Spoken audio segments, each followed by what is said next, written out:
Good afternoon. I'm George Latimer, Westchester County Executive, and I'm here in the city of Yonkers and in the Mayor's Conference Room in the beautiful Yonkers City Hall with my good friend, the leader of the city of Yonkers, Mayor Mike Spano, who's hosting us today. This is our 2 o'clock update, the status of the Westchester coronavirus outbreak. And here in the largest community in Westchester County, which in many ways has been ground zero for all of the efforts ahead. We're very happy to have the mayor here. And Mike, perhaps you can tell us a little bit about how Yonkers has been responding. I know Yonkers citizens are tough and resilient, but this is also a tough virus. It is. So I have to tell you, let me first say thank you to our county executive, George Latimer, and I have been good friends for a very long time. But to have George Latimer now as our county executive, now for the last couple of years, it's been great for Yonkers because have that type of access to someone who can do so much for the residents of our city. So I want to say thank you and give you a little water, by the way. As you know, there are over 6,000 people who have been affected by Covid-19 in the city of Yonkers. The hospitals, basically 2 hospitals, with a third one on our border. So we have St. John's, St. Joe's, and Lawrence Hospital to some degree that were inundated. We're starting to see those numbers, and we're starting to see the stresses that were on those hospitals start to dissipate. And that's been a good thing for us. You know, the restrictions continue. There's a level of frustration, as you all know, that comes with a community like Yonkers, a community that is over 200,000 people on 18 square miles. It's a densely populated community. Our first district and our second council districts are hugely densely populated, and that is kind of the epicenter of the virus. And in the 10701 zip code, we have well over 1,000 COVID. So it's been tough. And so yes, our people have been resilient. They are, for the most part, practicing everything that we've been preaching. They're washing their hands, social distancing, not going, staying home as best they can, and that's helped. But you know, you have that on one end, and the other end you have an enormous, you have a real struggling population. You have people in our community that are, who generally live to paycheck, who have not had a paycheck for a very long time, especially those who would not be entitled to the government dollars. And so that's a tremendous amount of stress. That's a burden to put on a family, and that's something that we're dealing with as well. So we have a lot that we're dealing with. Our food pantries and everyone's operating 100%. Our first responders are operating at 100%. Our city hall, while it's a limited operation, is operating fully for anybody who needs anything. I always say just make sure they go on yonkers10y.gov. And if it's building department related, parks department related, tax related, you can get services. Just be patient. Try not to come to City Hall. Try to do it online. So, but like you said before, with county executive, our people are resilient. They're plugging along. They know that, as we get to the end of this thing, the only way to truly get through it is for us to stick to the rules as they've been put out there to us. But I will tell you, I do sense a certain level of frustration from the people that I live and work with here in Yonkers, and that's why I'm hoping that we can get through this quicker, sooner rather than later. Well, I think, Mike, your leadership in Yonkers has made a big difference in this city. And the mayor and I both served together as county legislators a number of years ago, and then later together as members of the New York State Assembly.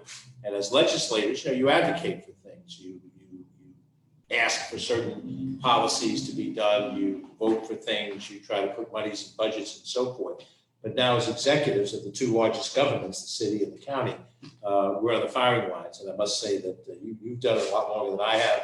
You've done a terrific job in a very difficult environment. So we're very grateful for your leadership. And both the mayor and I are on the Regional Reopening Task Force, which has calls every day. We've had some conversations over the weekend. We've seen some movement in that direction. The landscaper gardening industry is now opened up for them to do the work that they can do.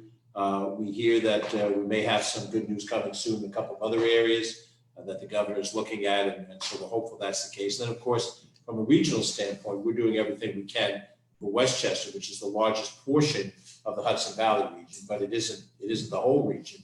We're trying to make sure we qualify. The different metrics that the governor's laid out, which I discussed in our update last week, aren't really under the control of a mayor or a county executive. There's things that are happening within the borders of our jurisdictions, but we don't control the local hospitals. We don't control the testing sites as such. So we have to do what we can do to try to make these things work, and at the same time, work intelligently to open it up. And the parks and recreation that both of us run, and obviously the county has a presence in the city of Yonkers and elsewhere. We're trying very hard to manage what is a dynamic situation. The weather's getting nicer, and all of us who have learned how to use masks on a general basis, this still isn't our culture. We have to adjust to the fact to wear these things, and some folks are having more or less ability to make those adjustments. Washing our hands is something that our moms told us a long time ago, and now we realize we really have to do it. And in addition to that, social distancing doesn't come easily or natural. We're both kind of social fellows. We like to be in rooms full of people and enjoy the pleasure of the contact, and we have to remind ourselves that there's a new normal for now that will get us through this. Ultimately, we hope that medical science will find the vaccine, and medical science will come up with the antiviral cure. And I assume when we have that, Mike, then things go back to normal. It'd be nice to see normal sometime soon. It'd be nice to see normal. It's especially hard for, like you said, for people like us who are people lovers. We like to spend time with people. We like to, shake hands and give hugs. And if you're somebody from the city of Yonkers, you all know we don't like being told what to do. I mean, that's pretty easy. We certainly don't want to wash our hands when people tell us to wash our hands, and you have to be able to hug. And it doesn't matter if it's guy or girl, you have to be able to hug. And so we're being asked to do quite a bit. And I know I kid around with that, but the reality is everyone is doing what they should be doing to try and minimize the impact of COVID-19. And it's not been easy. Like I said, we have people who live in communities where they don't have a backyard to go to. Right. They got maybe the neighborhood park. And so, it's more than 5 or 6 people living in an apartment. So these are very uncomfortable, not impossible, but uncomfortable situations. And as time goes by, it becomes less and tolerant. So, like I said, I just asked the people of our great city to persevere, to dig down, dig deep, try hard, and reach out to your government, reach out to us. Tell us what you're either by the internet or make the calls, whatever it is. Tell us what it is that you need, and then at the same time, we're going to do everything we can to provide for your safety and your security and our public health. So but it's not been easy. I know I've said that more than once, but I think that it needs to be said more than once. And but if you look at Yonkers in the first and second council district, I mean, I think it may have started in New Rochelle, and that New Rochelle was really the real hot spot. But I tell you, there are parts of Yonkers that I think are just as hot as those spots. And if we're just as hot as New Rochelle, that means we have some of the hottest spots here in all of America, because this is where the pandemic kind of pretty much got started, and it's going to grow from here. Right. So, but like I said, the hospitals are getting better. As the county executive, if you talk to them, you talk to the healthcare providers, they feel less stressed. We just had our 750th. Fernando left the hospital. That's St. great. John's. He was on a ventilator for 21 days, which anyone who knows anything about that is very, very difficult to come back from. Right. And he left the hospital. So I hope Fernando, I hope you're doing well at home, and we look forward to seeing you again.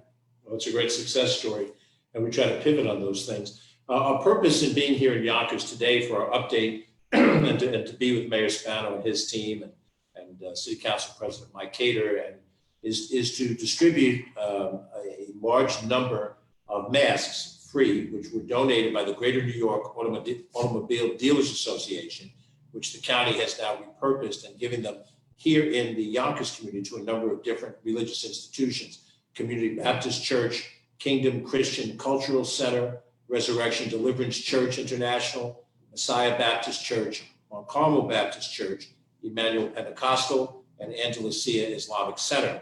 And we had a series of boxes that we dropped off, which are going to go or be going already now to the various religious institutions, and they will distribute those masks to the people of their congregations. And as the mayor points out, they serve some of the poorest people in the county, and many folks who, without the benefit of being given a mask, might not have one to wear in normal urban settings. And having grown up, on the other side of the Bronx River in Mount Vernon in a very urban setting, that is where we fear the virus will spread most easily, most rapidly, where you have multifamily apartment buildings, where you have people who are less wealthy, who are less able to find places to recreate outside and to congregate. And of course, if we're in a situation where we're not socially distanced, we can very easily spread the virus. So our purpose today to be here was to accomplish that. We've done that in Greenburgh, in the Fairview section, with some of the churches in that area of the county. We were in Mount Vernon last week, and your colleague, Mayor Sean Patterson Howard, we were able to do some of the same things, some of the major churches in Mount Vernon. And we're going to continue that process. And I have to put a word in the 4 county legislators of Yonkers. We were joined today by legislators Jose Alvarado and Christopher Johnson, and the other legislators who represent Yonkers, David Tubiolo and Ruth Walters as well. They have been strong advocates for Yonkers in White Plains. That's a job that Mike had previously, and it's an important emphasis. So we're very happy on that. Also, just to mention, the presence of the county within the city of Yonkers involves our parks. And although I'm going to talk a little bit more in a second about some other issues that we have to deal with in our parks. A couple of weeks ago, we opened the 2 public golf courses that are in the city of Yonkers. I reached out to the mayor in advance, solicited his thoughts before we took any action. Both Dunwoody and Sprain Lake have now been open for 2 weeks. The reports that we've gotten back is that it's performed well. We've had social distancing, golf being a sport that is natural in that regard. But we were able to deal with that. We monitor what happens in Tibbetts, which is a county facility within the border of the city, and try to do the best we can there as well. In a few seconds, I'll talk about what we're going to do in some of the other parks around the county. But any county park is open to any county resident. So residents of Yonkers get quite a bit of enjoyment by coming to some of the other parts of Westchester County. Of course, when you come from the southern part, you go up to the northern part, the topography is different. You have a beautiful river right outside your front door. There's a very attractive sound over on my side of the county, and some of the reservoirs in the northern part of the county as well, all of which serve as an attraction. Let me just mention briefly the numbers. We do not have an update as of this report for the COVID tracker by the state. I assume the numbers are going to be updated, if not momentarily. We'll see them and we'll send them out to the press. But in general terms, based off of yesterday's numbers, we have over 32,000 positive cases of coronavirus in Westchester County in total, but we have over 29,000, approaching 30,000 individuals who tested positive who have cleared the 2-week period of time of incubation. So our active number of cases in the county now is down to less than 2,500 cases. At one point, we were at 11,000 active cases. Now, the more you test, the more you find how many people are with the virus and in an active case until you clear the 2-week period of time. We've tested almost 125,000 people in the county. That equates to 12.5% of the total population tested for COVID. And when we look at that as a number, that percentage number is far beyond competitive areas, other jurisdictions in the county, other jurisdictions in the state and in the region. And so as the governor said yesterday, the effort now is to try to open up COVID testing and antibody testing for everybody. And so we're going to make that effort now. We've focused on antibody testing to first responders and then essential governmental employees. And now the door is going to open so that everybody can get those 2 tests. And hopefully we'll know exactly where we stand in terms of the contagion. And that obviously is good news. The Yonkers first responders, Yonkers PD, Yonkers Fire Department, other key individuals have gone in for the antibody testing, and all of that stuff is very important. The most recent number we have for patients hospitalized in Westchester County for COVID is 420 individuals. That's at the aggregate of all hospitals in Westchester County. At one point, that number was 1,200 people. about 6-7 weeks ago when we were at the peak of our situation. And we have sufficient ICU beds and general beds, not only to satisfy the tracker information to open up the county, but to handle any surge that might happen. We have to presume that we're always open for a surge. The governor announced that Westchester is now eligible to resume elective surgery at the various hospitals in the county. That means that the bed capacity is such that you can have the elective surgeries, excuse me, the knee operations and the hip operations. You're too young to worry about these things, but for those of us of a certain age and older, those become much more commonplace. Those are now open again in Westchester County. We appreciate that movement because it will help some people with some of those issues. I do want to mention in general about parks. We have tried at the county level to make decisions based on the intrinsic use of a park, what type of recreation is used at the park, to determine if it should stay open or if we should stay closed. And today we're going to announce both an opening and an extension of a closure in the same basic area. We will be opening Playland Beach and also Croton Point Park Beach this Friday for Memorial Day weekend. It will be open for Friday, Saturday, Sunday, and Monday. Whether we keep it open beyond Memorial Day weekend will depend on how well we manage the demand this weekend. And the concerns, and Mr. Mayor, you've shared them already, is that we have to have social distancing, we have to have masks, we have to have people behaving in a certain way, not because we want to tell them how to run their lives, but we want to make sure that the virus doesn't spread. But we also know that the weather's getting warmer now. People want to be outside naturally, and going to a beach on Memorial Day weekend is very much a part of things we do culturally. And so we want to make sure that opportunity is available. Now, we have a third beach in Glen Island in New Rochelle, but that is closed because we turned that facility over to the state a couple of months ago for testing purposes. And this is an example of how the county has skin in the game. We do not have the county center in our control. It's now being used for medical purposes, Glen Island as well for medical purposes. And those are two very valuable assets. If we were under normal circumstances, those would both be revenue generating assets for the county. But so both of them are used for medical purposes right now. We do intend to open Playland Beach Friday, Saturday, Sunday, Monday. We'll announce a little bit more of the information to the press so they see it, and the same for the Croton Point Park Beach. However, we made the decision that Playland Amusement Park will not open at the earliest until July 20th. We had previously indicated that it would not open in May on time. We had hopes, depending on the advancement or the retraction of the circumstances of health, to try to open it sooner. Certainly, we've lost Memorial Day weekend. We're now announcing that we're losing the 4th of July weekend at Playland, which is the busiest weekend of the year. We routinely have 12,000 people on a given day at the park during that period of time. But we're not going to be able to open Playland Amusement Park because it's just very, very difficult to imagine how we would enforce social distancing, how we would sanitize every ride in between every usage. If we're on the roller coaster and we touch the bar, that bar has to be sanitized before the next group of people come on it. Very difficult to accommodate it. We are looking at some other alternate uses at Playland.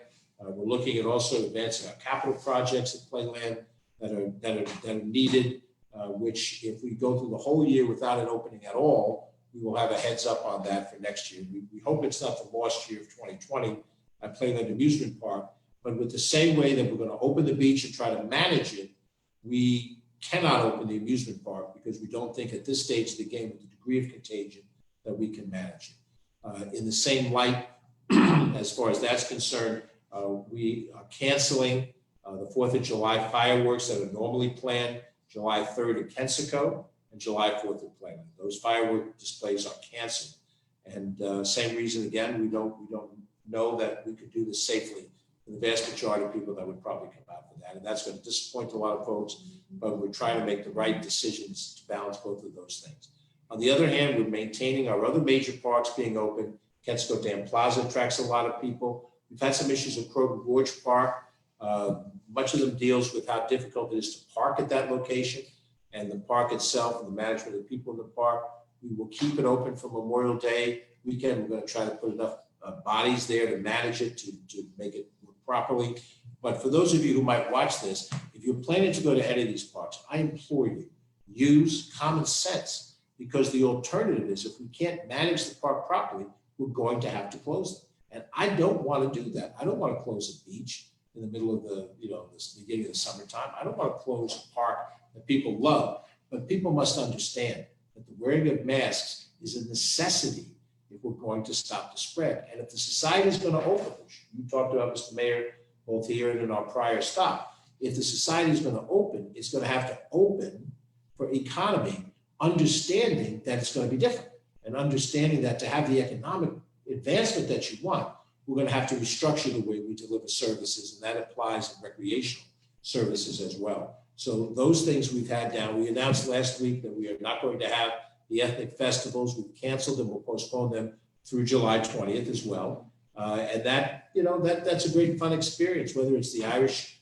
American community or the Arab American community at Ridge Road Park, whether it's the Asian community at Kensico Dam, and a number of the other ones that we would have had in the spring. If things get better and we could do some of those festivals in late September or October, not when we normally do them, but we can still pull them off then, we will do that. But at this stage of the game, we don't know, and we're going to have to watch to see exactly how that all plays out. I'm sure, Mike, you've got a number of your parks and you're making the same decisions in Yonkers. We are, but and as you know, a lot of what we do, we try to stay consistent. So we try to stay consistent with some of the works that the county and the Department of Health is putting out, obviously. With New York City, what we did with New York City, when they suspended alternate side street parking, we did the same thing in Yonkers, because frankly, a lot of people live and work, a lot of people live here, work in New York City, and it makes it easier for it to be uniform. Though I will tell you though that we went and we actually did put alternate side street parking in effect for about 4 days, because we had clean streets, Right. Because everybody was complaining about these all over the place. And so, you have to clean the streets, which is what we did. And of course, people are using our parks. We caution them against using the kiddie parks, as county executive, because we can't clean them. Right. But some are still using it. So, our police department, our parks officials will enforce those rules. And like you said before, we're going to continue to enforce these rules in a very gentle and kind way, because that's what we want to do. But if things don't get better, then we obviously will have to up our game. And certainly that's not something that anybody wants to do. I mean, the weather is nice. Be responsible. Be clean your hands and stay home if you have to go out. Use the parks, use them responsibly, practice good social distancing, and do other things that and of course remember that right in the heart of Yonkers is kind of like our central park of Yonkers is Tibbetts Brook Park, which is a county-run facility, and everyone knows obviously Tibbetts Brook Park. Go see it. It is absolutely beautiful. If you're new to Yonkers and you haven't gone to Tibbetts, you need to go there, and you could just walk around several different lakes, and so much scenery, so much to look at. And like I said, Westchester County does a great job of maintaining that park. So thank you, Mr. County Executive, for that too. Thank you. We have not made decisions yet on the county operating pools, of which there are 2 in Yonkers, one at Tibbetts, and then one up in the northern part of the city, right on the border of Greenburgh and Hastings at Sprain Ridge. And the Sprain Ridge pool is near to my heart because those pools were closed for the better part of the last 10 years. We had to reconstruct them my first year in office, which was 2 years ago, and so they were closed for another year. Last year, we were very happy to open it up, properly fixed, and now we're in a situation where we're not sure if it's going to open this year because of the pandemic. If we can manage the beaches properly, then we'll take a look at what we might do in a pool. Pool's a little bit different because it's a confined amount of area to swim in, and if you have people intermixing in the pool, a little bit different from a beach where you have a wider swath of water, access to water, and you can space yourself out in the water at a beach in a way you can't quite do in a pool. Now, there is the advantage in Sprain that there's a lap pool. And if you're going to swim in that pool, that's usually for advanced swimmers, adults, and they will stay in their lanes. That's almost the purpose of using that pool. But for the kiddie pool, it's hot. Kids will do what kids will do. And so we're going to take a look at that. We'll determine what our strategies are on the pools. And it applies not only to those pools, but to Saxon Woods, Wilson Woods, Play Lake, with the other public pools that the county operates around the county. Just want to touch on 2 other issues, one which will include Yonkers, and the second We are dealing in the stages of where we are with a county budget gap. The county is not alone in this. Every city, town, village, school district, the state of New York, other states, Pennsylvania, Massachusetts, Illinois, California, wherever we've had to deal with the shutdown in society at any level of shutdown, we're facing budget gaps. The budget gap comes from not the expense side of the budget, but the revenue side of the budget. When you shut down all of the businesses, as has been done, you have a tremendous drop in sales tax revenue. Yonkers has its own sales tax revenue that it gains. The county has a sales tax that applies outside of the 4 major cities, and that loss of revenue is significant. The county and the city has a hotel tax occupancy revenue, which is significant in the county at large. We have made the Beeline bus system a non-pay, a free system in order to handle protecting the bus drivers from getting too close to the all of the riders. But being free is nice, but the free loses us revenue every month. That's part of our revenue loss. And we're waiting to see what our property tax collections will look like. I think probably the first half of the year will be all right. By the end of the year, we may have a deficit there. We've tried to put our handle on how big a deficit the county faces. We have in the county government a $2.1 billion budget. Mike, yours is about $1 billion, $1.3 billion. And those are certainly much larger than any of the other municipalities in the county. The city has a mid-year budget cycle, which means that they're in the process now of putting a budget together. Only Yonkers and White Plains, amongst all the municipalities in Westchester, have a mid-year budget, but all the villages have a mid-year budget, and the school districts have a mid-year budget. So trying to plan a revenue structure for a budget, to balance a budget, when you don't know what's going to happen with sales tax, or in the case of school districts, you don't know what happens in the governor's state aid to schools, because the state's got a budget cap. The governor's indicated he will have to cut aid to other levels of government. If he doesn't have the money to do it, it puts everything up in the air. We have an existing budget in place, which we adopted in January. We had the benefit of 2.5 months of sort of normal functioning with our various tax revenues. So it's kind of masked at this point, but from this point forward, since we don't know when we'll be fully in the society, we've looked at estimates that might be as low of a gap of $100 million, and it could be as high as $160 million. Some of that involves state reimbursement issues, which may be resolved one way or the other and may lower the outer range of problems. But those are huge gaps to try to close. And if the town of Greenburgh has a $7 million gap, the village of Mamaroneck has a $1 million gap. They're all big gaps for the level of government and the revenue they get. We took some actions a little over a month ago in phase 1 that had a $20 million benefit to it. We are now looking at the next round of actions, phase 2 actions. I hope we'll be able to announce them in a fairly short period of time. Issues that involve personnel, furloughs, layoffs, those are decisions yet to come. And we're trying to look at a variety of different strategies. We're looking to see if the state has any plans to deal with the personnel side of the budget. We'll keep you posted as to what we're going to do specifically. But even with our $20 million of actions, which basically reverses what we thought were sound fiscal policies that we put into place with this budget, now we have to undo them. We now have to borrow for things that we plan to pay for up front. We have to now smooth out pensions where we thought we could cash up the amount that we had to pay for the year. We're going to be in a tight spot. You're going to be in a tight spot, and we're all going to have to work through it as best as we can. The state controller provides some data, which is very helpful to us. We're looking more, though, in terms of absolute dollars rather than percentages. And we'll be dealing with our state controller, Tom DiNapoli, a friend of ours who served with us well back in the day, to try to help us make the best possible decisions. And then the final thing that I wanted to report on that's not COVID related is the process we're making in terms of the 2020 census. Had circumstances been different, the census would be moving into late phases now. It would have ended July 31st, but now the period of time will go on until October 31st. We have some positives in line. We've exceeded a countywide response rate in excess of 60%. That is a better response rate than the state of New York and a better response rate than, of course, the United States. Some of our communities have done better than others. We have a number of communities that have responded at the level of 75%. 2 of them, Croton-on-Hudson and Lewisboro, have already eclipsed what their response rates were in 2010, which is the last census. And We think there's going to be another 5, 6, 8 communities that are going to do that similarly within the next week to 10 days. At the other end of the spectrum, Yonkers has moved into the 50 percentile range of response. It's making its way up the path. We're still hopeful that's a couple of the other communities. There's only a couple that are still in the 40% response range. We hope we get them up into the 50s. And as you might imagine, the more that it's 60, the more that it's 70. We had no community that responded at the 80% level. We're going to hope to get a few of those this year. All of that is in order to get an accurate count of our people.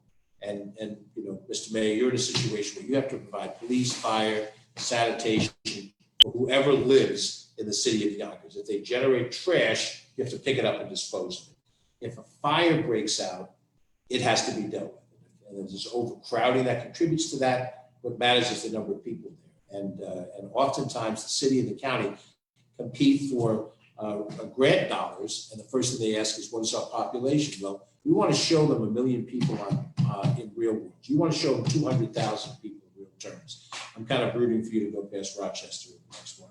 Me too. And all of this fourth largest city becomes the third largest city in this state. And there's a real dollar and cents benefit to that. It's not bragging rights. There are certain things that happen in the state of New York where they say we involve legislation. Any jurisdiction of 1 million people or more, well, that's right where we are on the cusp. And if in fact, as I believe, you had 200,000 people in the city, just didn't get counted the last time out. I believe we had 1 million people in the county, it just didn't get counted. So that's what we want to try to do. And it also helps in political representation because certainly in your city council, our county legislature, the state assembly, the state senate, and the House of Representatives are based on population. If Yonkers is counted properly, it has more weight, more influence on more legislative seats. We as Westchester County have more influence, more weight on legislative seats if we have an accurate count. So both for the grantsman side of it and for the representation, legislative bodies, those things are important. So with that, I'm going to stop. We may have some questions that have come in through Catherine Chaffee.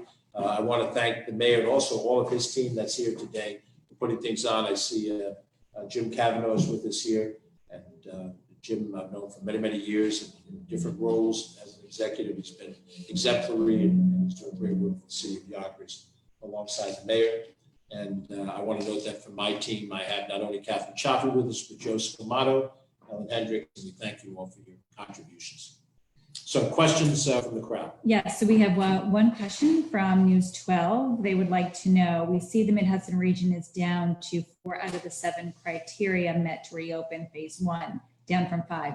Can you explain what happened? Well, the truth of it is I can't. We have a 3 o'clock call that will come, I think, as soon as we finish this update.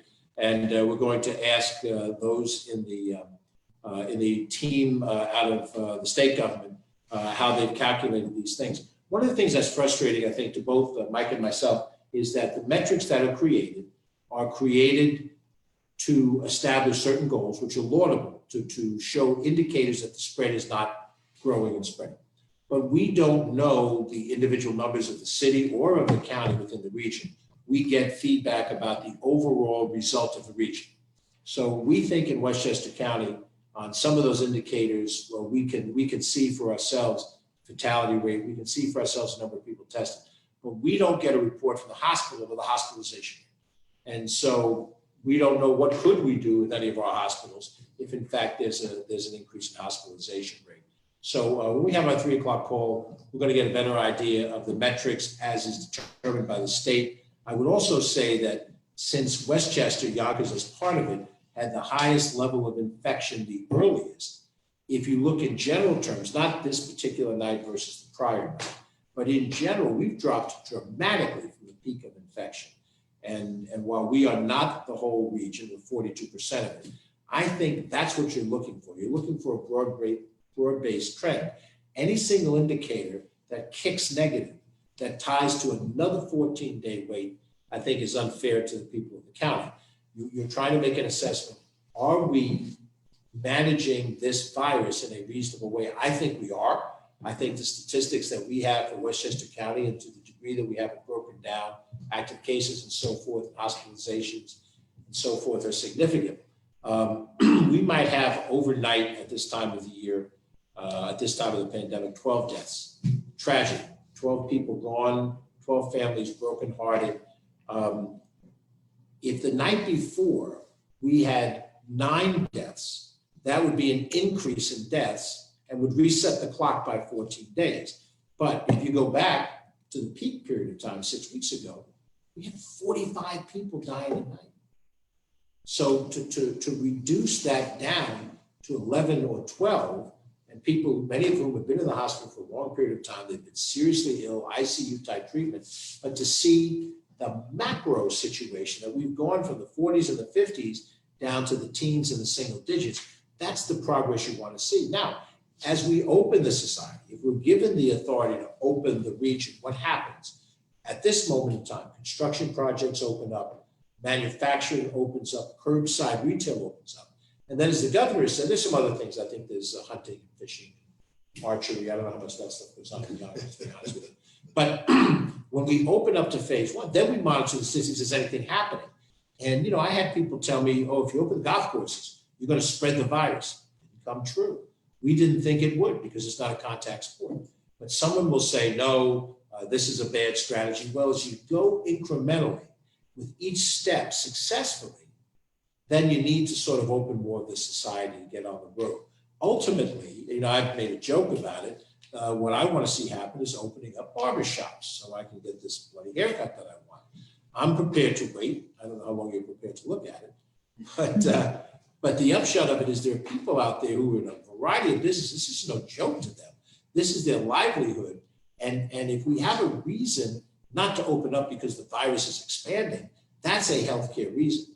But because the statistic jumped up for one night and it costs us 14 more days, I don't consider that a good enough reason. So our job is to sort of jawbone, talk to the people in a higher level of authority, help make the case for where we are. And if we are legitimately staying ahead of the contagion, then we should be legitimately given the opportunity to open up a little bit more of the society and move toward as much normalcy as we can. It's going to take, you know, I'm follically challenged as well. And it's just amazing that my dog, I love my dog can get a haircut, but I can't.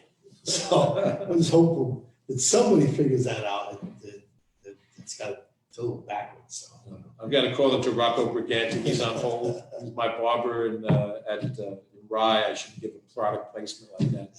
But he's on hold. The first one, I want the first haircut. But in all seriousness, we are trying to work hard to meet the metrics, deal with the health contagion so that we can start to deal with the economic problems as well. So any other questions, Kathy? Yes, so Jonathan Bandler from Lowhead wants to know what limitations, if any, will there be at Playland and Croton Point beaches this weekend? Well, we're following what I believe are state parameters. We're looking at them today, and Joan McDonald and the Parks team will implement them. We believe there is going to be a limit of, I think, 50% of attendance capacity, whatever the capacity is at the beach. It will be limited by 50%. Masks will be required. Social distancing will be required. We intend to have enough manpower out there to be able to actually enforce that, but not with a heavy hand, not with, eviction from the place unless there's a certain, problem that happens in an individual interaction. But to try to make sure that people understand that they're there to enjoy the outdoors, they have to do it at a distance from the next person. We think that the fact that there are no concessions that are going to be open there, there's no restaurant that's going to be open, that can be a point of clustering and breaking the social distancing thing. We think that will help as well. We're obviously concerned because the Playland parking lot is an infrastructure designed for the amusement park. So there's plenty of parking there. That may become an attraction, particularly if New York City's beaches remain closed. The mayor of New York City announced that his beaches were going to stay closed. He has a much more extensive set of public beaches than we do in Westchester County. But there might be some movement from the city up here. So we have to monitor that. We have to plan for that. The important thing is that whatever the restrictions are in the state, we're going to honor them and we're going to do our best to implement them. And then we're going to make an assessment. And if a week from today, this being a week from today is Monday, Memorial Day, if we don't have it properly dealt with, then we will close it in the upcoming days. But we're going to try to see if we can manage it. So far, we're encouraged by good management of Bicycle Sundays, good management of the golf experiences, and we've been able to come through those. That was last. Any other questions? That was it. All right, just one other point I want to mention before we part from our hosts here in Yonkers. We have, both of us in fact, have discussed with state officials our desire to see special regulations put in effect for Memorial Day Veterans Ceremony services.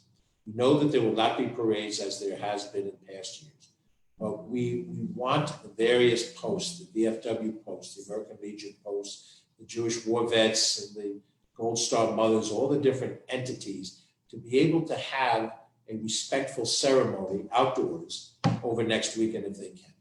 Many of them have canceled them already. Some of them are kind of in limbo, trying to determine if they can do something of a certain way. What they would normally do may not be possible with full attendance, but we'd like to see some standards set, something where there's wreath laying, there's a short program, no more than a half an hour, something where the veterans at the very least, can be present at a statue, at a monument that has sentimental importance to us, spread out, and just maintain that civic sense of Memorial Day. I said earlier, excuse me, I said earlier we were talking.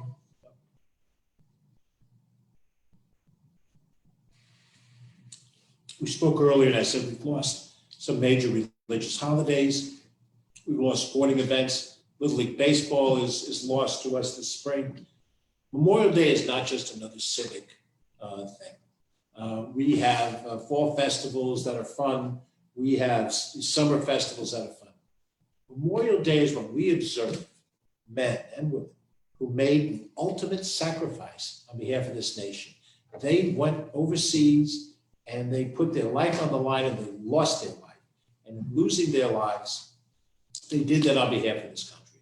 We owe a debt of gratitude to those veterans who remained behind and the families of those that remained behind. And the least little debt in a time of this is if we can figure out how to do an appropriate social recognition of that great sacrifice. I know if that can happen, VFW Post 375, VFW Post 1666, the Bayard Post down on McLean Avenue, the waterfront ceremony that you usually use to start the Memorial Day, some combination of that respect we owe. I know we both agree with this.